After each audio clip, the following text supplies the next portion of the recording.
about it, or you don't know it's going to happen, right? That's the argument. It's not about a good God, not an evil not being able to exist together. It's about those three omni properties not coinciding with each other. You can only have 2 out of 3. That's the argument, right? Now the response is, oh no, he had to do it this way because he gave humans free will. And if they have free will, they're going to, choose evil, right?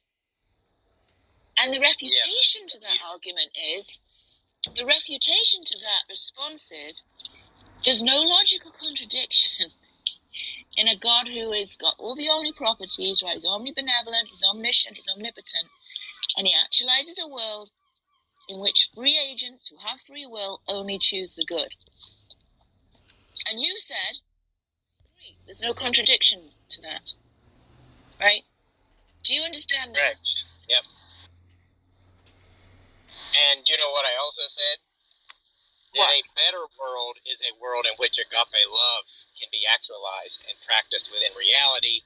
So therefore, even though that might be, you think, a good world, it's not the better world. So therefore, there's no contradiction between all good God and evil existing. Okay. So there's always a defeater for it. That's the point. And that's why William Lane Craig said that it's just too great of a burden for atheists to try to point out a logical contradiction between this omni-God and evil. In fact, I'll read a quote if you would like it. Okay, so just to clarify, you agree the free will defense has a defeater, and then you can go on to a different defense. No, right? It's actually still the free will defense, because agape love still requires free choice. It's okay. just agape love. Hold on. But Matt, you already said there's no contradiction in the rebuttal to the free will defense. So that is a defeater. No, it's not a... That is a defeater, unless you can show...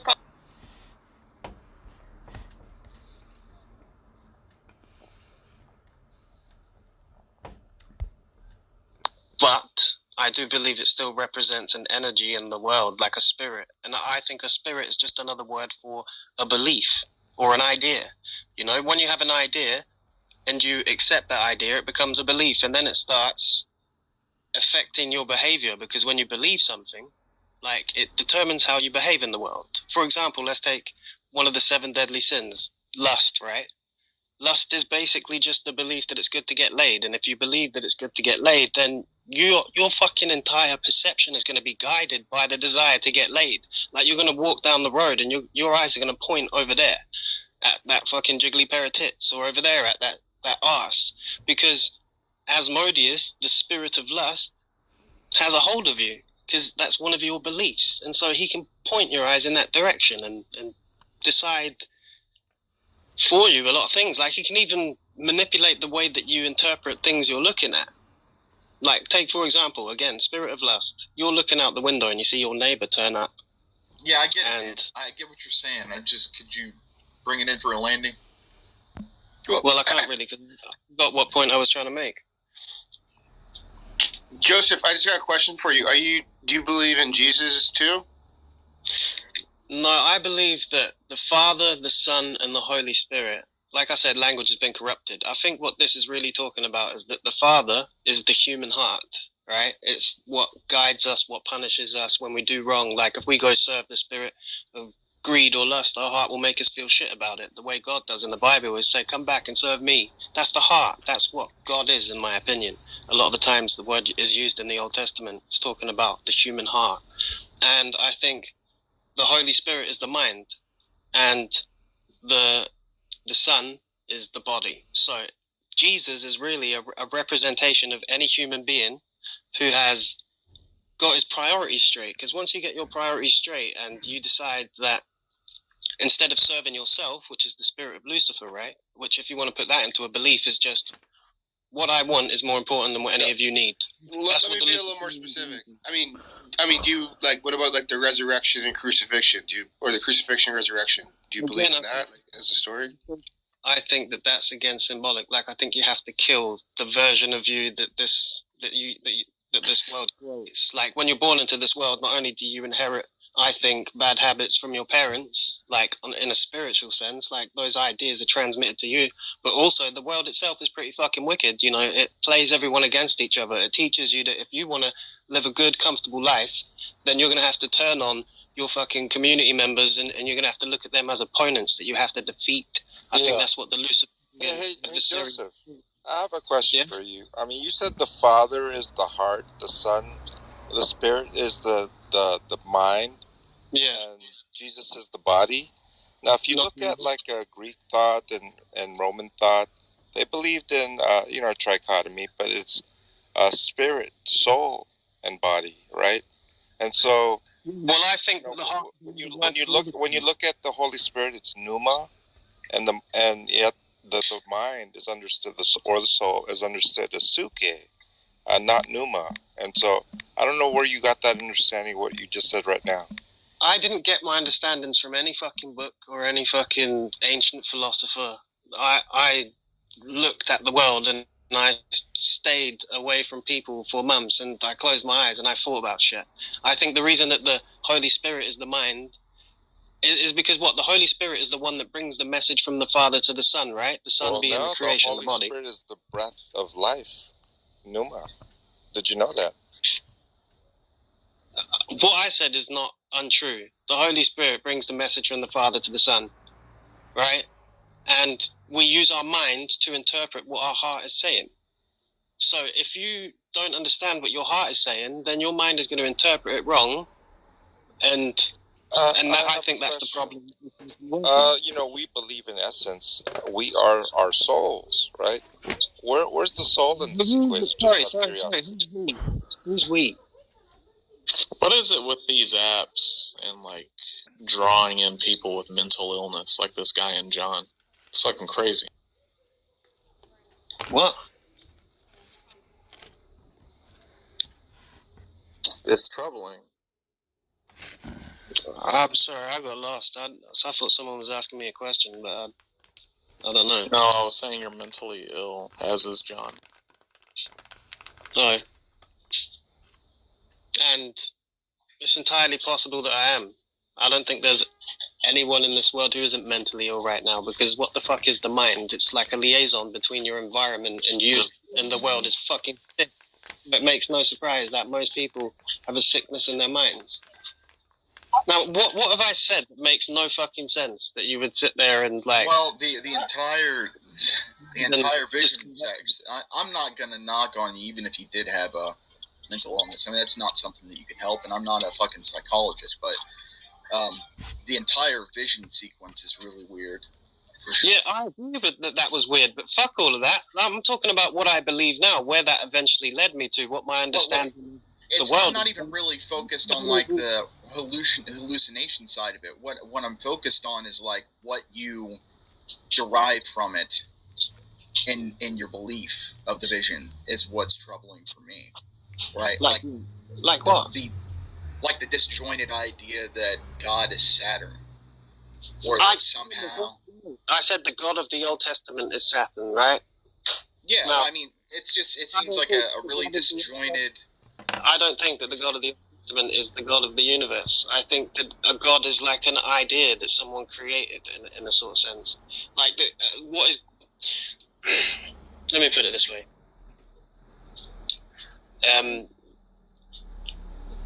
Thinking that God is an idea that people create is what atheists think. Bluetooth connected. No, I'm not people that I meet. I'm sorry, you're done? I don't want to interrupt you. Are you sure about that? Yeah. I've already finished my piece anyway. Like I'm saying, I don't believe that I need to offer evidence that isn't anecdotal. And that isn't even a claim that I would make like wholeheartedly anyway. I was saying I think that. Oh, okay, so it's just your opinion based on anecdotes. Okay. So you're basing your view that men are responsible for women on your anecdotal experience that men are more thoughtful than women. And we're supposed to accept that, are we? You don't have to accept anything you do not want to accept. Okay. Then why should we listen to you at all? You're not saying anything interesting other than your random opinion with no basis in fact. I'm answering questions that I was asked. That's all I'm doing. Okay. So, well, like, your opinion's gibberish. Thanks for playing. so to answer the question that I was asked, I can't even remember it clearly now. It was something to do with ownership. You did answer. You, Matt. No. What were you guys talking about in the other room? It's too much to go into, and it's silly. Okay, does anyone else We were talking about how say? atheists are willing to give up logic. Oh, gee, I just want to say that we've all been Oh, you guys converted were to talking about the Shmias. problem of evil? Hey, gee. So I just want to say that Sasha's argument has converted us all into Shmiists. His argument from Shmistery has made us all believe in Shmad, because he's the only thing that accounts for the set that is Shmistery. There you go. Okay. So, Matt, what were you guys talking about? Like the problem of evil? We were actually talking more about logic, like when do we toss logic under the bus is kind of the thing. And I had brought up the problem of evil, and I said when I asked the specific question of atheists who believe that God cannot exist and evil cannot exist, when I asked them specifically what would convince them to believe that, what evidence would they need to believe in the Christian God, none of them said it's logically impossible because evil exists. They all gave different answers. And my point was, well, if you believe it's logically impossible for God to exist and evil to exist, then all of this other evidence wouldn't even be important at that moment anyway. So Haiti and I got into a discussion about that, and she was saying that if God came and told her that married bachelors exist, and explained it, she would believe it. And I was saying, okay, well then you're saying that there's a possibility that the logically impossible is possible. No. And that's kind of what we were talking about. And I said that just because I entertain a hypothetical doesn't mean I think it's true or it could be true. Actually, yeah, like it's just kind of finding out. Y'all think it would make sense? Y'all think it would make sense to entertain a question like that if you thought it was logically impossible? Yeah. For When you say Christian, do you think that refers to the people who are Unitarian and Trinitarian, and the people that think Jesus wasn't important? Do you think those are all part of the same group?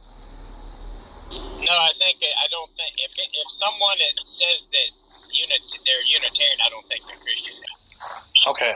So when you pose her that question, you're kind of she's saying that God concept is false. And until there's some other rectification about those concepts, well, actually, she would be saying the Trinity concept is false. By the way, she answered that question. She's saying it could be possible. Oh, no, not the Trinity. Once again, I can entertain a hypothetical about unicorns, performing Swan Lake, Matt. Doesn't mean I think it's possible. A hypothetical in which the triune God exists, right? Yeah. Look, this was discussed with you yesterday. Okay. I went through this yesterday with you, Matt Adams. Look, when someone is providing an internal critique of a position, it does not mean that they are assenting to the proposition about the hypothetical. It just merely means they're saying, look, if it is the case that God exists in this hypothetical, then X, this is the problem that would follow from it. Doesn't mean they're assenting to the proposition. Well, let me ask you this question. If I were to tell you that square circles exist and that God could explain how square circles exist, and I ask you, would you accept that explanation? What would be your answer to that? If you say that again, that's just absurd. I won't even accept that. Oh, stop. Let him repeat it. Go ahead. If I were to be making an argument that square circles exist, and you were saying, no, I reject that square circles are even possible, and I say, okay, well, if God came to you and explained to you how square circles exist, would you accept that? What would your answer be? I mean, all depends. Oh my God, dude, just stop.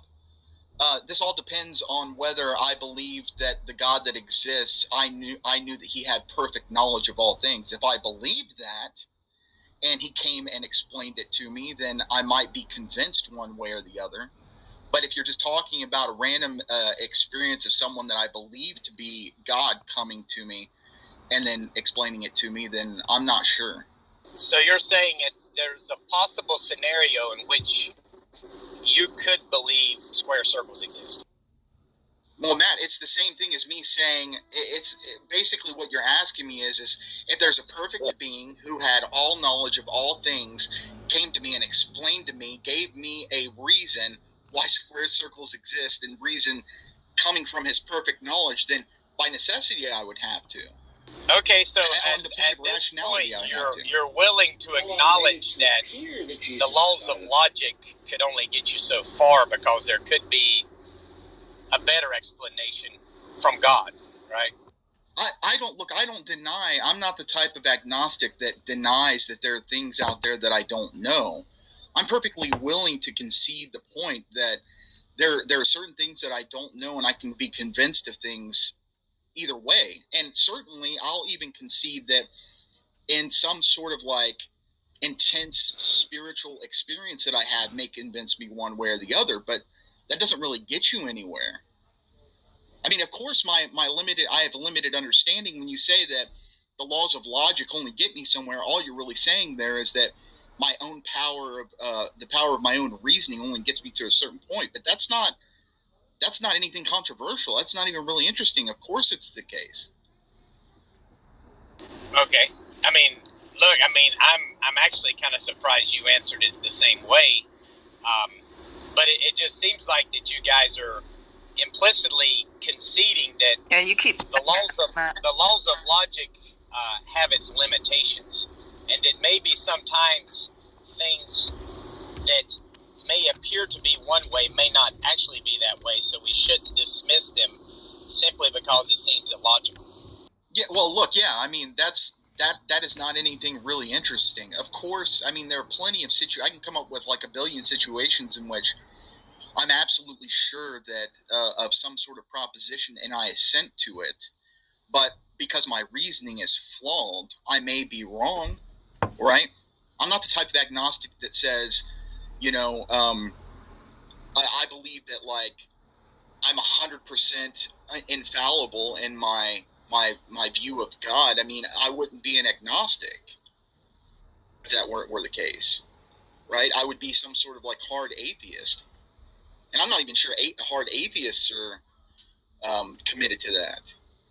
Well, I think when I come, and John Lee and I could testify, when we come to Clubhouse, there was a lot of heavy philosophical arguments from atheists, which I did not experience in other platforms.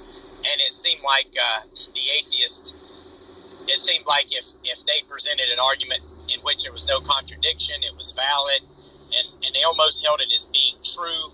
But here we have a situation where atheists are actually even acknowledging that logic has its limitations. And I wouldn't disagree with them. I think they're right. I think that sometimes there's things that we can't understand with simple logic, and for us to dismiss it and say it can't be true seems to me to be a little premature. And based on how you guys have answered these questions, I think you would agree.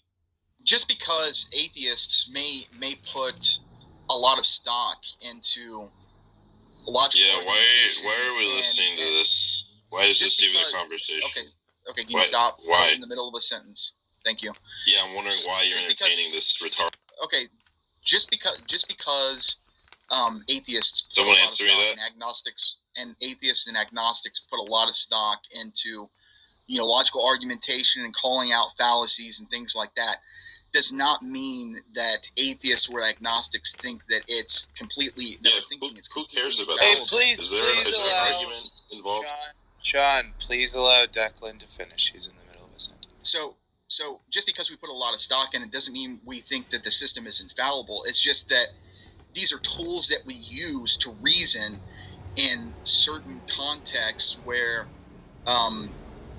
we think that evidence might be applicable, especially when there are what we consider to be extraordinary claims that are being put on the table, right?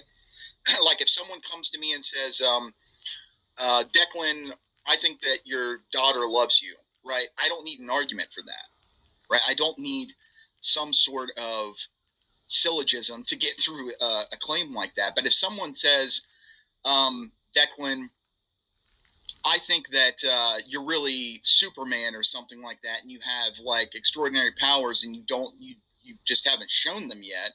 There's some extraordinary claim like that. Well, then yeah, I'm going to ask your reasoning, and I'm going to want to go through it with you. Who keeps moving Sean about audience? Where's Sean at?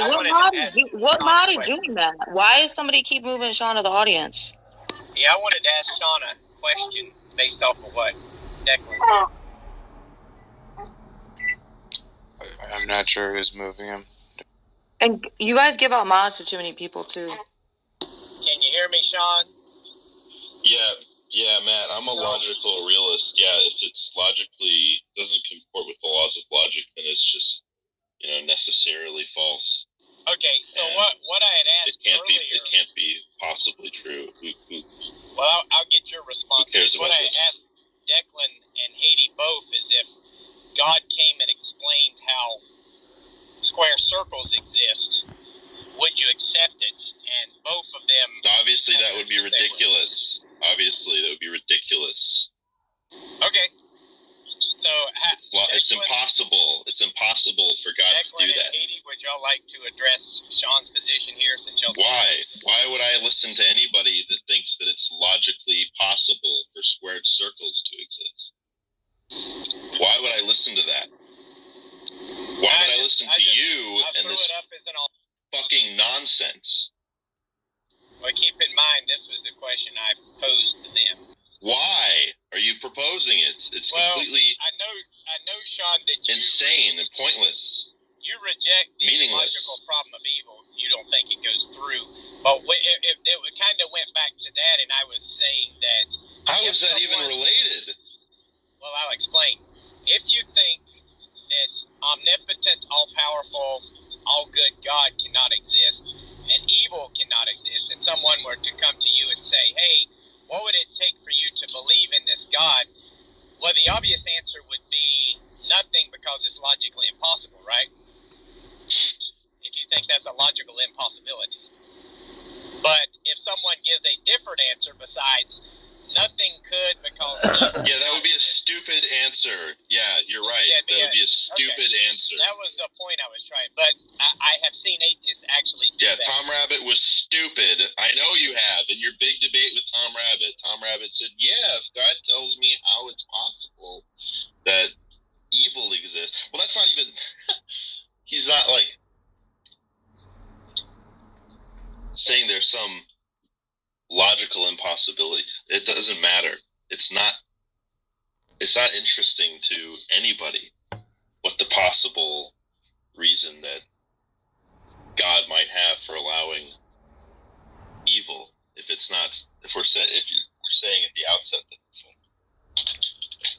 I'm driving some logical problem. Through a dead zone here, so maybe you could hash that out with Haiti or Declan and others who might disagree with you.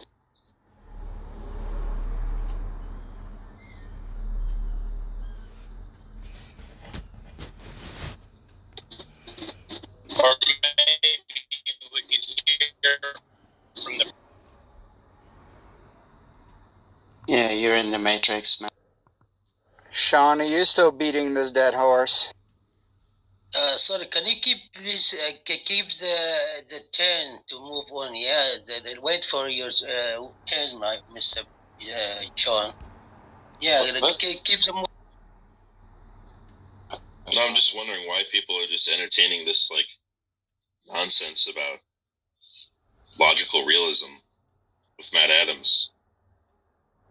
Yeah, can you please wait your turn? We're waiting here before you come. Yeah, can you move it on, please? Shut up, Hisham. Just my mod. If two regulars are fighting, I don't think the mods should do anything about it. We're not babysitters, They're not kids. We don't need to split them up. Just let them have it out. Exactly. Yeah, there's something interesting going on, and then between two people, and then somebody else chirps in. No, there wasn't. about how they don't. There wasn't anything interesting going on. It was a dumb conversation. Other people were listening to it. Well, that's neither here nor there.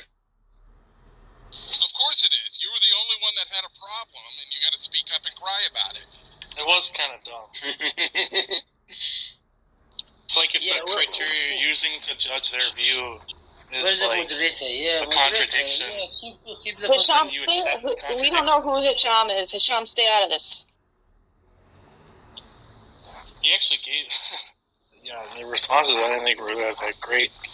If you're criticizing him because he's got a contradiction, and then you're like, well, if he just explains it, well, then contradictions are okay. And they're like, yeah, that's fine. Right. It's just like saying you're a dialetheist.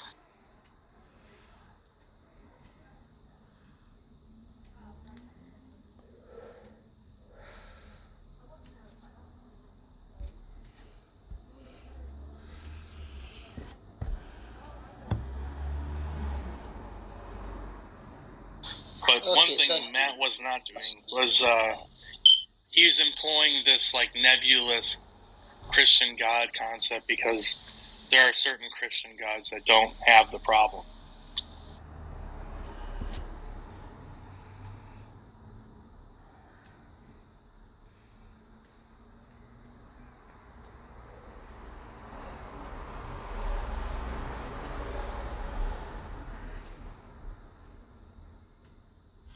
Yeah, I don't know what that means.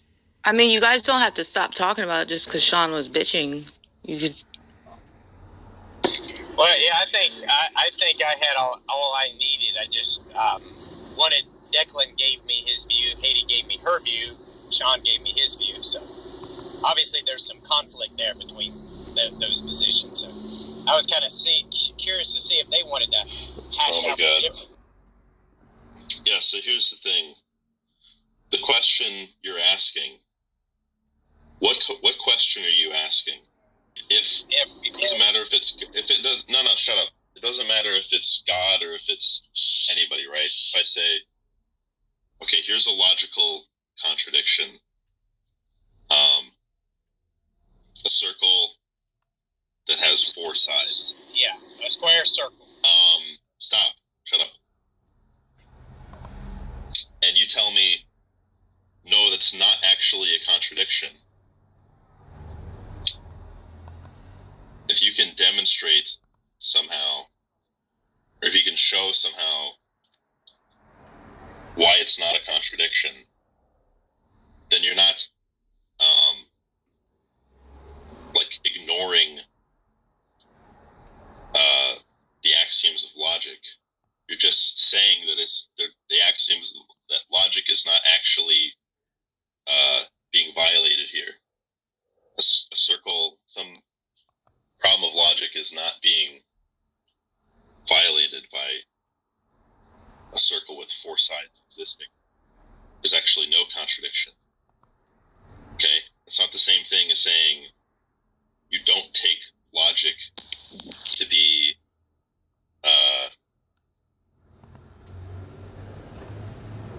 like absolutely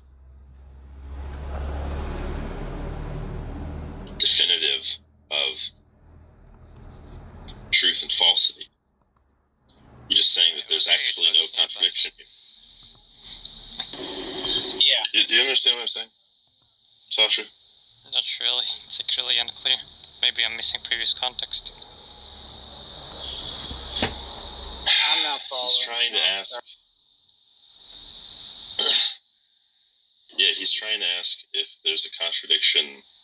If you can just like ignore contradictions, or if you can show that there's not contradiction.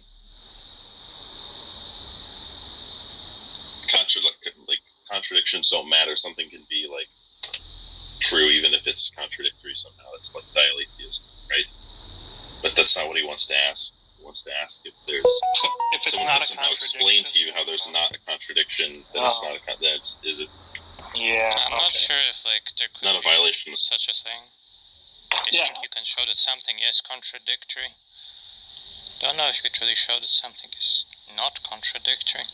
could like explain why some reason to think that something is contradictory doesn't go through. Or if you could show something isn't contradictory.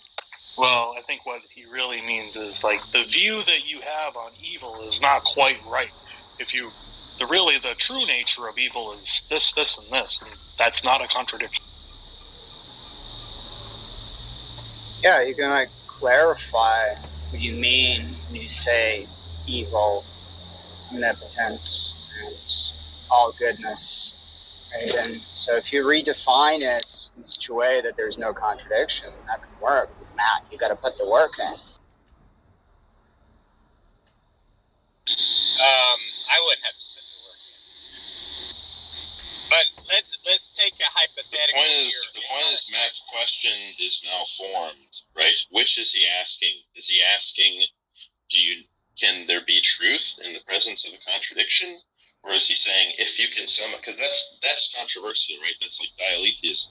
But if he's saying, you can just show, if I think there's a contradiction here, and you can somehow show me, wait, no, there's actually not a contradiction. Okay, great, you've resolved the problem, and like classical logic is intact, right?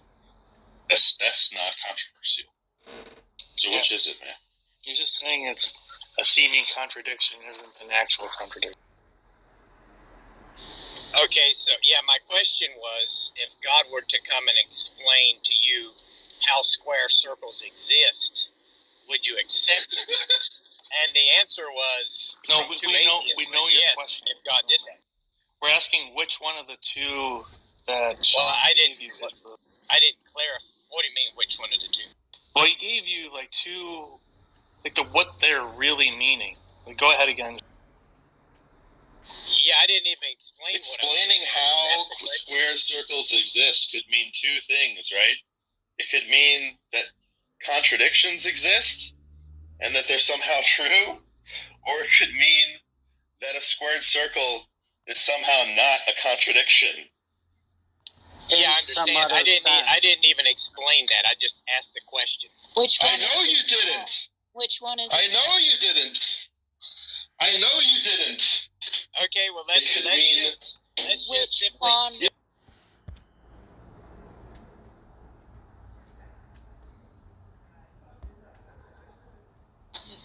No, I don't even. I haven't talked to you in so long that I don't even know if you know what happened. First of all, they broke. Yes, he knows. I'm pretty sure about him and Aurora breaking up.